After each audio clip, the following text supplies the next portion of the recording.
Perjalanan ribuan mil selalu dimulai dari satu langkah kecil, dan untuk itulah saya memulainya dari saat ini. Halo semuanya, kenalkan nama saya Nur Wahid Dimas Saputro, dan pada kesempatan kali ini kita akan belajar lebih dalam terkait dengan menyusun karya tulis ilmiah, teknik, struktur, dan etika penulisan yang tepat. Sebelumnya, yuk kita kenalan dulu. Saya merupakan alumni dari Erasmus Plus, program exchange ke Polandia tahun 2024. Dan untuk mendapatkan pencapaian tersebut, saya memiliki beberapa pencapaian-pencapaian di bidang karya tulis ilmiah. Di antaranya adalah First Seminar the International 29th 3U International Joint Seminar and Symposium. Ini juara pertama yang diadakan di University Thailand, Mid University Thailand. Lalu juga ada First Winner of Essay Contest 2023. Ini diadakan oleh CRC 990 Efforts Germany di tahun 2023. Dan saya juga merupakan finalist of Most Outstanding Student of IPB University 2023. Dan untuk kesibukan saat ini, saya juga merupakan mahasiswa S2 baru masuk di Ehime University, Jepang. Dan ini merupakan beberapa link media sosial saya yang teman-teman bisa ikuti atau nanti bisa untuk kontak lebih lanjut ya. Nah, kita akan mulai dengan apa itu KTI dan paper. Dan apa sih bedanya dengan essay, opini, dan juga jurnal gitu. Lalu, bagaimana cara untuk membuatnya?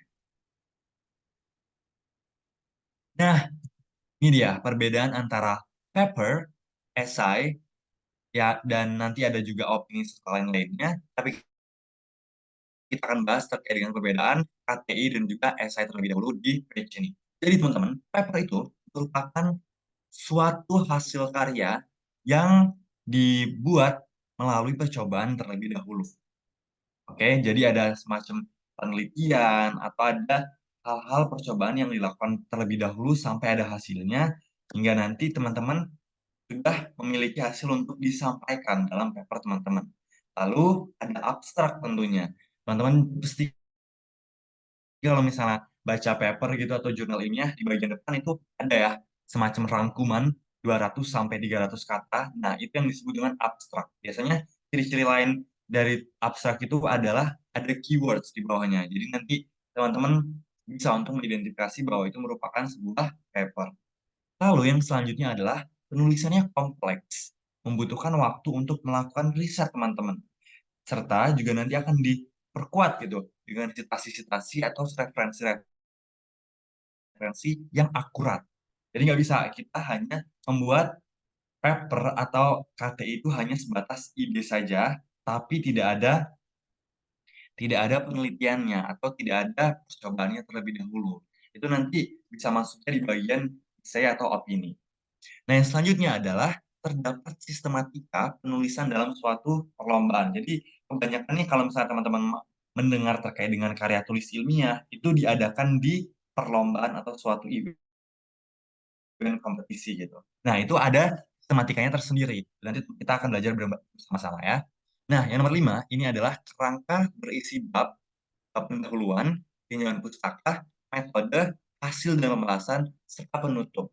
Jadi dalam suatu badan atau karya paper ini, karya tulis ilmiah ini, ada kerangka-kerangkanya yang teman-teman nanti harus penuhi, mulai dari pendahuluan sampai penutup itu tadi.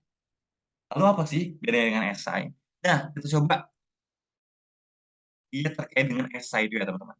Esai ini tidak harus melalui percobaan. Artinya teman-teman bisa untuk memuat permasalahan atau isu terkini dari sudut pandang teman-teman semua yang relevan. Lalu, esai itu tidak ada abstraknya dan tulisannya hanya berbasis dengan nalar, memadukan dengan strategi pengembangan atau perubahan gitu dari bangsa negara untuk proses yang lebih baik ke depannya. Dan konsepnya ini bersifat futuristik, realistik, serta jangka panjang.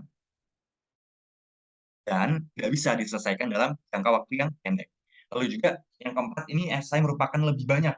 Tidak ada sistematika atau penulisan dalam perlombaan. Jadi dibebaskan gitu kebanyakan kalau misalnya esai untuk pembuatannya. Lalu yang nomor 5, kerangka berisi dari bab pendahuluan, gagasan, dan penutup. Bisa dilihat ya, poin-poin nomor 5 ini berbeda gitu antara paper dan juga essay. Next adalah opini. Nah, ini opini itu merupakan suatu karya yang datang dari masalah aktual atau kekinian. Polanya itu deduktif dan juga induktif. Jadi formatnya itu tuh tidak terlalu kompleks gitu. Dan ini bersifat subjektif, berdasarkan dari pemikiran teman-teman semua, asumsi dari teman-teman semua. Namun juga nanti dalam pengambilan kesimpulan pada akhirnya itu didukung dengan data dan juga dengan fakta. Nah, nomor 4 ini ada yang namanya jurnal ilmiah. Jurnal ilmiah ini merupakan tulisan ilmiah ataupun KTI yang sudah disederhanakan teman-teman. Mulai dari hasil pengolahan datanya dan juga pembahasannya. Lalu, jurnal ilmiah ini juga ditulis dengan kaidah ilmiah, ada format kompleksnya, dan memiliki ISSN. Ingat ya, memiliki ISSN. Dan juga nanti dikelola oleh profesional, yang mana nanti akan ada peninjauan terkait dengan ketepatan keberkalaan, petunjuk penulisan, sama ada nanti identitas jurnalnya. Dan biasanya yang diterbitkan oleh penerbit dari badan ilmiah atau organisasi profesi ataupun perguruan tinggi. Teman-teman kalau misalnya ngerjain tugas terus ada laporan praktikum misalnya atau ada paper gitu, itu jurnal-jurnal yang teman-teman ambil buat referensi itu namanya jurnal ilmiah dan mempunyai dewan redaksi dan juga editor. Nah, tadi ya terkait dengan perbedaan antara paper, KTI, lalu ada esai, terus ada opini dan juga jurnal ilmiah.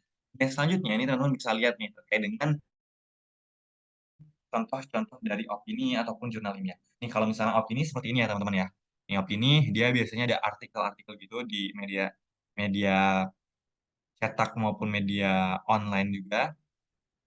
Lalu ini ada contoh dari jurnal ilmiah yang biasa teman-teman pakai untuk membuat tugas. Lalu next kita akan melihat ke struktur KTI. Oke. Nah, KTI atau paper ini memiliki beberapa struktur. Yang tadi kerangkanya sudah sempat disinggung ya di awal, cuman sekarang kita akan lebih lanjut nih untuk mengulik. Pertama, kita akan mulai dengan latar belakang, rumusan masalah, dan juga tujuan serta manfaat penulisan yang berada di pendahuluan. Jadi, teman-teman ketika mau memulai membuat karya tulis, yang paling penting adalah teman-teman harus tahu latar belakangnya. Jadi latar belakang itu biasanya kalau saya pribadi disusun dari isunya terlebih dahulu apa? Isunya terlebih dahulu saya jabarkan di bagian paragraf-paragraf awal, lalu saya jabarkan terkait dengan impact atau dampaknya seperti apa, baik positif maupun negatif, lalu bagaimana cara untuk menanganinya yang sudah ada existing saat ini, itu seperti apa, disebutkan dampak negatif serta positifnya. Juga, lalu dari dampak negatif ininya lah, kita berangkat gitu, kita berangkat dari dampak negatif, kita ingin menangani atau fokus untuk memperbaiki yang dampak-dampak negatif tadi gitu. Sehingga kita muncullah ide suatu baru yang teman-teman juga bisa singgung sedikit di bagian akhir dari paragraf latar belakang. Sehingga nanti teman-teman juga bisa untuk melanjutkan dari rumusan masalah, tujuan, sampai manfaat penulisan. Terus yang selanjutnya ini adalah tinjauan pustaka. Nah, tinjauan pustaka ini berisi terkait dengan uraian yang menunjukkan landasan teori serta konsep yang relevan. Dan nanti teman-teman akan um, meninjau ini berdasarkan masalah yang dikaji. Jadi, misal teman-teman meninjau terkait dengan permasalahan lahan pertanian yang efektif. Gitu. Berarti nanti teman-teman di tinjauan pustaka bisa membahas terkait dengan lahan pertanian, terus terkait dengan hal-hal lain yang berhubungan dengan lahan pertanian itu tadi. Gitu. Jadi dibikin poin-poin lalu dijabarkan. Yang ketiga itu adalah metode. Metode ini merupakan bagaimana teman-teman melakukan penelitian atau pengambilan data gitu dari paper teman-teman semua. Bisa dari studi literatur ataupun dari pengukuran langsung. Biasanya kalau yang studi literatur itu adalah kebanyakan jurusan sosum, kalau yang pengukuran langsung itu yang saintek, teman-teman. Jadi di laboratorium gitu. Yang keempat ini adalah hasil dan pembahasan. Jadi setelah teman-teman melakukan tadi studi literatur dan juga pengukuran, teman-teman pertama bahas terkait dengan hasil dari penelitian teman-teman itu seperti apa. Baru nanti kalau misalnya teman-teman udah bahas terkait dengan hasil tuh, diberikanlah pembahasan-pembahasan yang ditambahkan dengan jurnal-jurnal referensi gitu kan. Jadi berdasarkan ini hasilnya baik gitu misalnya. Dan terakhir nanti ditutup dengan simpulan dan juga saran. Ini berisi terkait dengan ringkasan, tapi cuman cukup 5 kalimat saja dari hasil apa yang teman-teman dapatkan dari paper atau karya tulis ilmiah teman-teman semua. Nah, ini nih, salah satu output dari teman-teman buat KTI adalah mengikuti lomba gitu kan. Terus gimana sih strategi dari mengikuti lomba yang baik gitu, yang bagus gitu kan. Ini adalah beberapa hal yang aku rangkum dari perjalananku selama ini. Jadi teman-teman nanti bisa untuk ikuti juga ya. Yang pertama, teman-teman harus banget tahu bagaimana cara untuk memilih perlombaan yang tepat gitu, yang efektif, yang baik gitu. Gimana sih caranya gitu kan? Nah, yang pertama teman-teman harus perhatikan terkait dengan biaya. Biaya ini macam-macam teman-teman. Mulai dari biaya pendaftaran gitu kan. Sampai nanti biaya jika teman-teman terpilih menjadi finalis dan harus presentasi secara offline juga harus diperhatikan.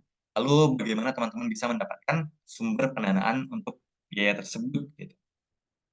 Selanjutnya, teman-teman adalah harus memperhatikan terkait dengan jarak lokasi untuk presentasi itu tadi atau penelitian teman-teman, timeline, penyelenggaraan, atau penyelenggara, lalu juga nanti teman-teman harus perhatikan skala lombanya itu nasional, internasional, ataupun regional, seleksinya bagaimana, dan jenis lombanya ya. Jenis lombanya apakah ini benar-benar karya tulisnya, atau lomba opini, atau bahkan esai. Itu perhatikan teman-teman ya. Yang kedua, mencari partner atau tim. Teman-teman harus bisa untuk mencari tim, tapi bukan yang pinter gitu, nggak harus pinter gitu.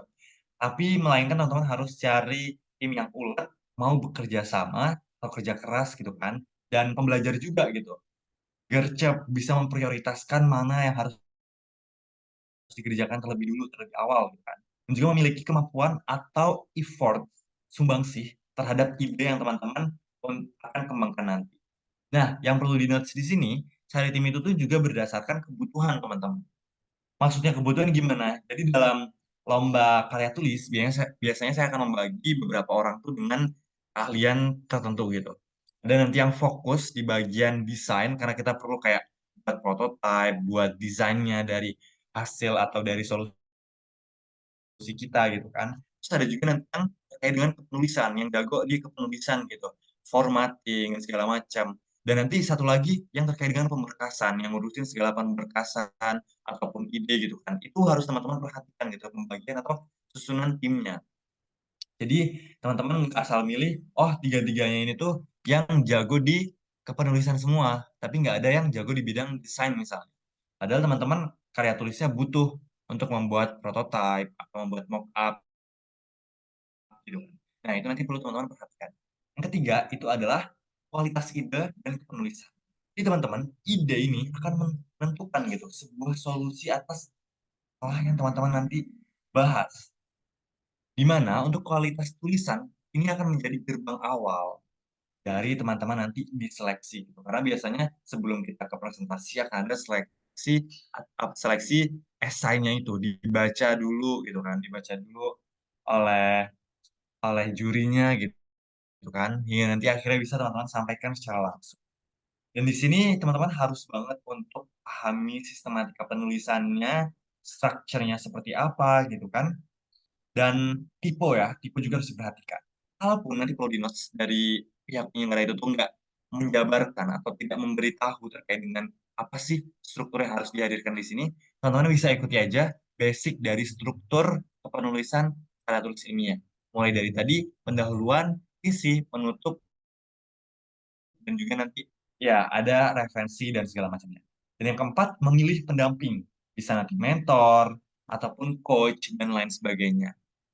Dimana ini teman-teman bisa untuk memilih atau membagikannya terhadap dua pendamping, yaitu ada pendamping utama dan juga pendamping bayangannya. Nah, pendamping dosen ini teman-teman juga harus pilih dan melakukan riset sebelumnya gitu kan, sebelum teman-teman memilih dosen tersebut sebagai pendamping gitu. Pilih dosen-dosen yang memang aktif, terus idenya menarik, atau pola pikirnya bagus gitu, bisa memberikan point of view yang baik gitu kan. Dan juga nanti teman-teman yang memiliki wawasan gitu biar teman-teman bisa memiliki wawasan yang bagus dari ide yang diusungkan, dan juga bisa memberikan motivasi kepada tim ataupun kepada teman-teman sebagai leader sendiri misalnya. Dan tadi terkait dengan pendamping utama, tadi pendamping utamanya bisa berupa dosen, ya kan, bisa sebagai dosen, dan bayangan ini bisa sebagai kayak mentor atau alumni-alumni dari perlombaan yang sudah pernah teman-teman ikuti sebelumnya. Nah, ini merupakan langkah menulis, oke, langkah menulis dari karya tulis ilmiah. Yang pertama, teman-teman harus lengkapi dulu kelengkapan administrasi dan dokumen pengiriman. Jangan sampai teman-teman awalnya administrasi ada yang kurang gitu. Makanya tadi perlu ada satu orang yang memang bertanggung jawab terkait dengan kelengkapan administrasi. Yang kedua, menggali ide dan juga mengembangkan ide dengan matang, dengan baik gitu. Ini merupakan salah satu challenge utama dari penulisan karya tulis ilmiah gitu kan. Tapi it's okay, karena ini bagian serunya gitu teman-teman.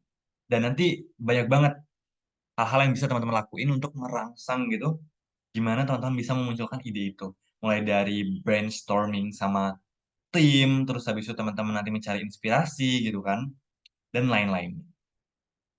Terus yang selanjutnya adalah pelajari sistematika pembuatan kerangka penulisan itu.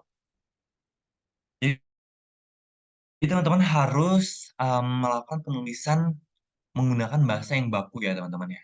Jadi kalau misalnya teman-teman menulis karya tulis ilmiah, hindari kata-kata yang tidak baku gitu, dan nggak terlalu banyak menggunakan kata juga. Karena kata juga itu merupakan salah satu hal yang masuk ya, kalau dari kata profesor saya, itu tidak terlalu baku gitu, jadi tolong dihindari. Yang selanjutnya adalah menulis dan juga meminta koreksi atau feedback, baik itu dari dosen pembimbing maupun dari mentor gitu. Karena apa ya, apa yang sudah dibahas dari tim ini juga bisa terbayang gitu dari sudut pandang orang lain. Makanya perlu nanti teman-teman melakukan minta feedback gitu kan dari dosen ataupun dari mentor itu tadi supaya tahu gitu kan kesalahan atau mungkin mana hal-hal yang perlu ditingkatkan dari karya tulis teman-teman semua. Nah, ini saya akan menyepil gitu kan bagaimana sih cara menggali ide yang tepat, yang efektif gitu kan. Nah, ide ini bisa berasal dari membaca, pengamatan, diskusi atau brainstorming dengan teman-teman yang lain, lalu juga dari potensi sampai ke pengembangan. Nah, membaca, teman-teman bisa membaca dari buku, jurnal, ataupun berita-berita nasional gitu, yang ada di sosial media ataupun isu-isu terkini. Kalau saya biasanya itu tuh dari jurnal, ada bagian saran, nah di situ hal-hal yang belum terpecahkan dari penulis sebelumnya itu apa gitu. Dan dari situ biasanya kita brainstorming, kita gali lebih dalam gitu kan, dan jadilah nanti paper yang berdasarkan saran dari penulis sebelumnya. Lalu juga teman-teman bisa lihat dari imajinasi gitu kan. Misal nanti ada becak terbang gitu atau ada lapangan sepak bola terbang gitu kan. Karena saking udah padatnya gitu lingkungan di Jakarta gitu kan. Makanya perlu nanti ada semacam fasilitas olahraga yang tidak mengganggu aktivitas masyarakat, tapi juga bisa digunakan gitu. Makanya nanti muncullah itu ide lapangan sepak bola terbang misalnya. Ataupun teman-teman juga bisa lakukan dengan diskusi nih dengan sahabat, kakak kelas, dosen, ataupun teman tim dari teman-teman semua untuk mendapatkan inspirasi dari karya tulis ilmiah ini. Nah, ini salah satu event yang lumayan cukup besar dan saya juga merupakan salah satu finalis dari PIMNAS gitu kan, yang berasal dari PKM ini. Ini adalah beberapa contoh teman-teman bisa ambil idenya dari PKM GT ini gitu kan. Itu setiap tahun ada pekan kreativitas mahasiswa ini, ya program kreativitas mahasiswa. Ini judulnya macam-macam teman-teman, karena ini berisi karya tulis ilmiah dari mahasiswa-mahasiswa terbaik gitu dari seluruh universitas yang ada di Indonesia. Dan PKM ada berbagai bidang, cuman biasanya yang unik dan bisa dikembangkan ide untuk penulisan paper itu dari PKM GT. Ini ada contohnya nih, Kampung Mangrove Idaman misalnya, atau Adikarya Nirwapati gitu kan. Tonton bisa baca ya nanti di list-list PKM GT gitu. Ini bisa menjadi inspirasi untuk teman-teman semua. Ataupun teman-teman kalau misalnya mau ikut, juga bisa gitu di PKM ini. Karena ini resmi dari Kemendikbud. Nah, ini next. untuk mengembangkan ide, teman-teman bisa gunakan kerangka 5W1H ya. Jadi teman-teman tanyakan kepada diri teman-teman semua dalam pengembangan ide ini terkait dengan siapa, di mana, mengapa, apa, dan kapan. Itu harus sudah terjawab gitu. Nanti dijelaskan juga bagaimananya. Gitu. Lalu teman-teman harus melakukan integrasi juga. Integrasi antara aspek ekonomi, sosial, budaya, lingkungan, hukum gitu kan, kesehatan. Ini perlu teman-teman dalami. Dan juga nanti teman-teman harus melakukan diskusi gitu. Lakukan diskusi dengan dengan dosen ataupun dengan diskusi bersama tim yang teman-teman punya gitu. Nah, next nih, karakteristik dari ide. Kita akan bahas terkait dengan KTI ya. Jadi kalau misalnya karakteristik ilmiah atau KTI ini, ide ini dapat dijadikan solusi atas masalah saat ini ataupun nanti gitu, melalui riset yang udah teman-teman lakukan. Dan yang selanjutnya, ide ini akan bersifat khusus atau mikro atas masalahnya. Misalnya nih, ada efektivitas daun maladewa sebagai penghambat perkembangan dari virus corona misalnya. Jadi kan benar-benar spesifik ya, masalahnya ada gitu kan. Lalu apa yang digunakan sebagai solusi juga ada gitu. Sedangkan kalau misalnya kita lihat perbandingan untuk esai, ini tuh idenya tidak harus melalui riset gitu kan. Dan bersifatnya itu makro atau permasalahannya itu dalam aspek yang besar atau permasalahan bangsa gitu. Misalnya nih, ada penjara bawah laut masa depan untuk koruptor yang ada di Indonesia gitu. Jadi ini lebih aspeknya besar gitu ya teman-teman ya. Nah, sistematikanya juga perlu teman-teman perhatikan. Yang pertama, ada nih untuk lomba karya tulis ataupun esai yang tanpa panduan gitu kan. Teman-teman bisa gunakan sistematika yang ada di yang sudah disebutkan sebelumnya gitu. Terus terkait dengan sistematika juga yang belum jelas gitu kan untuk panduannya, teman-teman juga bisa gunakan tadi tur yang sudah ada sebelumnya. Ini ada di nomor 4 ya. Nah, ini mulai dari latar belakang, rumusan masalah, sampai ke tinjauan daftar pustaka. Gitu. Teman-teman nanti bisa untuk ikuti juga dari situ gitu. Nah, ini kita akan mulai nih meninjau atau cari tahu gimana sih caranya untuk membuat judul secara efektif. Yang pertama, judul itu tuh harus unik ya teman-teman ya. Harus unik, menarik gitu kan. Mampu untuk menarik orang, impresi orang di awal 15 detik orang tersebut membaca judul teman-teman. Karena apa? Karena ya, judul ini merupakan gerbang utama dari penulisan teman-teman semua. Oke, jadi ini makanya sangat penting. Dan juga judul ini harus bombastis gitu kan, harus kekinian dan juga pemilihan diksinya itu tuh kuat gitu atau hiperbola. Dan juga nih SPB, singkat, padat, berisi. Ingat dalam pembuatan judul maksimal itu adalah 20 kata. Mari kita lihat contohnya. Yang pertama nih, pemanfaatan limbah kayu sebagai pembangkit listrik di Kabupaten Wonosobo. Ini masih terlalu umum, teman-teman. Tapi, coba kita bandingkan dengan yang nomor 2, yaitu Wonosobo Mandiri Energi 2025. Solusi krisis energi melalui pemanfaatan nilai guna limbah kayu sebagai pembangkit listrik di Kabupaten Wonosobo. Ini mantap teman, mantap sekali teman-teman gitu kan. Jadi ada nama programnya gitu kan, Wonosobo Mandiri Energi. Lalu juga ada dibahas solusi krisis energi. Jadi masalahnya tuh ada gitu. Dan bagus juga ada tempatnya di Kabupaten Wonosobo. Artinya ini sudah lebih terukur gitu loh, lebih spesifik gitu. Nah, oke. Selanjutnya nih kita akan bahas terkait dengan pendahuluan, menyusun pendahuluan. Ini latar belakang, ini ulasannya singkat aja gitu kan, cukup 1 sampai 1,5 halaman. Itu berisi data, fakta masalah gitu kan, terus dampak masalah tersebut dan bagaimana cara mengatasi permasalahan yang sudah ada gitu kan. Dari ide sebelumnya ataupun nanti teman-teman juga bisa gabungkan dengan sumber-sumber yang lain gitu kan, dan nanti pada akhirnya dimasukkan lah ide dari teman-teman semua. Lalu terkait dengan tujuan, teman-teman juga akan menggunakan nih kata kerja yang dapat diukur. Itu wajib banget gitu kan. Kalau ada rumusan masalah, teman-teman akan berfokus gitu kan terhadap kata kunci utama dari masalah teman-teman semua. Dan pada akhirnya itu masalah yang teman-teman akan selesaikan akan menghadirkan manfaat apa gitu kan. Dan luaran apa gitu. Teman-teman bahas di manfaat dan luaran.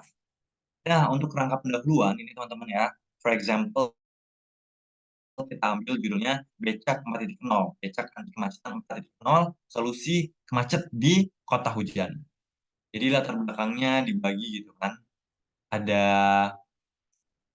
potensi bonus demografi, lalu penyebab dan dampak kemacetan yang ada di Bogor, terus upaya yang sekarang udah ada dilakukan oleh pemerintah Bogor seperti apa, dan pada akhirnya teman bahas nih bahwasannya ada ide yang baru, yaitu namanya becak terbang anti kemacetan.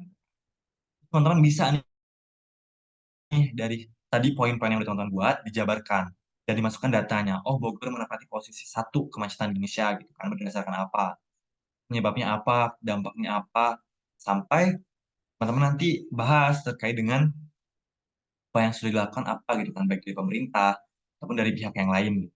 Dan dijelaskan singkat ide teman-teman gitu kan, idenya apa, keunggulannya seperti apa, dan potensi untuk mengatasi kemacetan Bogor itu tuh seperti apa. Nah, rumusan masalahnya, yang pertama kondisi kemacetan, ada faktor penyebab, dan juga upaya penanggulangan gitu kan. Dan tujuannya nih yang pertama, teman-teman bisa ikutin ya, mengetahui kondisi kemacetan di Bogor, mengidentifikasi faktor penyebab kemacetan, lalu menciptakan inovasi baru untuk menanggulangi kemacetan yang ada di Bogor. Untuk gagasan, teman-teman harus jabarkan juga terkait dengan kondisi terkini, itu seperti apa. Diperoleh nanti dari bacaan, ataupun wawancara langsung dengan pihak-pihak terkait, imajinasi juga gitu kan, tapi yang relevan gitu kan, dan cukup setengah halaman gitu kan, setengah dari 1 halaman itu maksimal, tapi harus padat dan juga berisi. Ini berbeda ya dengan latar belakang. Nah, solusi sebelumnya teman-teman juga hadirkan. Ini maksimal 1 halaman gitu, bisa dijelaskan secara padat. Boleh berupa peraturan dari pemerintah ataupun dari inovasi yang udah ada gitu.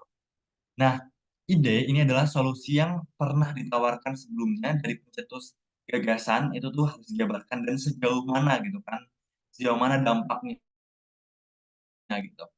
Nah ini, teman-teman idenya, otentik ya, harus dari teman-teman semua, sorry, idenya ini otentik dari teman-teman semua dan dijabarkan 1 halaman gitu kan. Boleh berupa peraturan ataupun pemerintah, peraturan ataupun dari inovasi gitu kan. Dan nanti teman-teman juga harus pertimbangkan terkait dengan pihak-pihak yang terlibat gitu, dan langkah strategis apa yang bisa diambil gitu kan, mulai dari implementasi gagasan, sampai nanti dibuat, diagram alurnya gitu.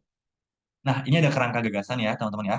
Dari judul yang sama tadi, jadi kondisi kemacetan di Bogor, upaya untuk mengatasinya seperti apa, dijabarkan gitu kan. Dijelaskan juga secara detail bagaimana peraturan yang sudah ada, terus kekurangan seperti apa, hingga masuklah ke ide teman-teman nanti di Becak 4.0 ini solusi kemacetannya, dijelaskan idenya, dimasukkan desainnya juga, analisis dari ekonomi dan juga lingkungan, prediksi keberhasilan gitu kan, sampai ke nanti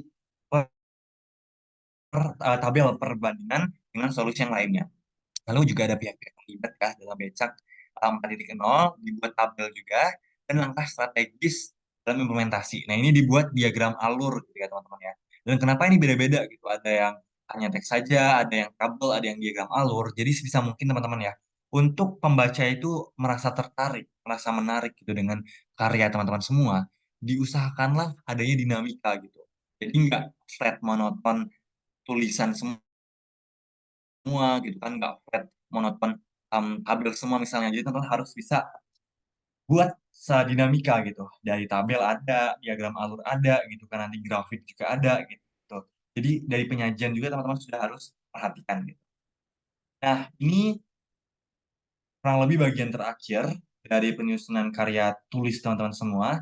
Ini tadi contohnya ya, ada tabel, ada langkah-langkah gagasan gitu kan. Ini adalah bagian dari kesimpulan. Nah, di kesimpulan ini cukup 1 paragraf aja, maksimal 5 kalimat gitu kan, kalau saran dari saya gitu kan, dan menjelaskan 3 poin. Menjelaskan permasalahan, inovasi dan hasil analisis, serta prediksi keberhasilan dan penerapan inovasi. Jadi teman-teman bisa nanti ya di-screenshot terkait dengan kesimpulan ini contohnya seperti apa.